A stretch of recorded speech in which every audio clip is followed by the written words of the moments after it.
My name is Karla Taylor Bauman. In April, I was diagnosed with COVID, April 2nd. The last day that I actually remember being healthy, I came home from work, and all I remember having was a really bad headache. That's the last time that I consciously remember. I took the next day off work, and I took Karla to her doctor, her primary care physician. She could not breathe by this point. I mean, she was just, it was bad. It was getting pretty bad. The first 7 days was just each day things were sounding worse and worse and worse.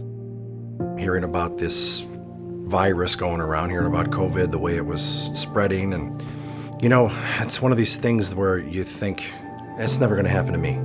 Is this a bad dream that I'm just going to wake up from? This can't be happening. I don't remember the next morning. I don't remember Javon rushing me to the emergency satellite hospital near our house. I don't remember him taking me to my principal doctor. I don't remember any of that. It's like that section of my life just completely is like gone. The next thing that I remember is actually waking up at Kindred Hospital.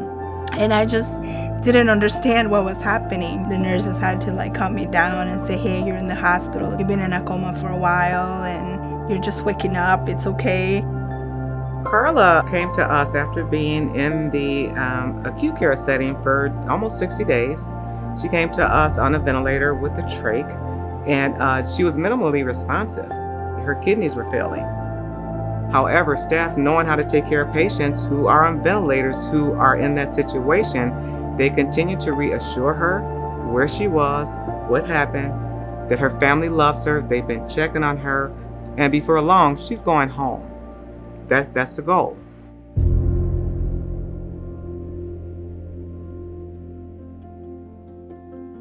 So Karla was great to work with. We kind of worked on communication skills, physical and occupational therapy, worked on basic strength exercises, bed mobility, ADLs, all of that. We did some pretty intensive swallow therapy, and she was so incredibly motivated. She progressed so quickly. I started working with her and taking her oxygen down every day. And on the last day, I took it completely off. And that's when Karla kind of woke up. And I said, Karla, you don't need this anymore. You're doing great without oxygen.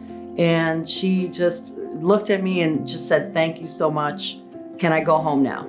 We got her, eating a normal diet again. We got her a whole lot stronger than what she was. She was meeting all of her goals. She was so incredibly motivated to go home and see her family, and her family was a huge support too for that. So it was really great to see.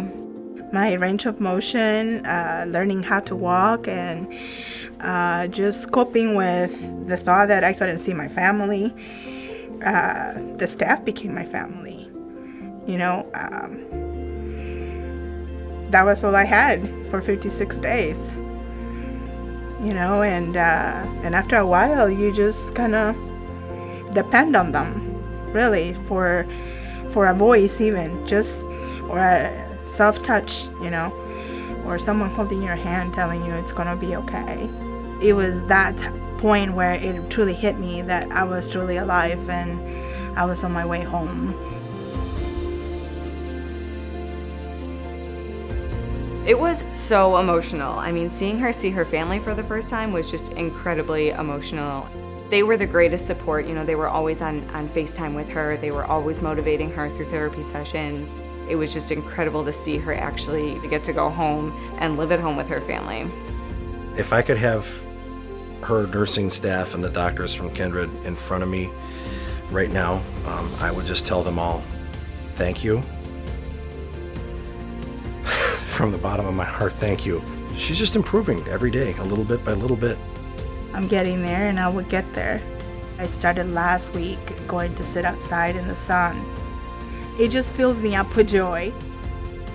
I am Karla, and I'm a COVID survivor, and I'm here to stay.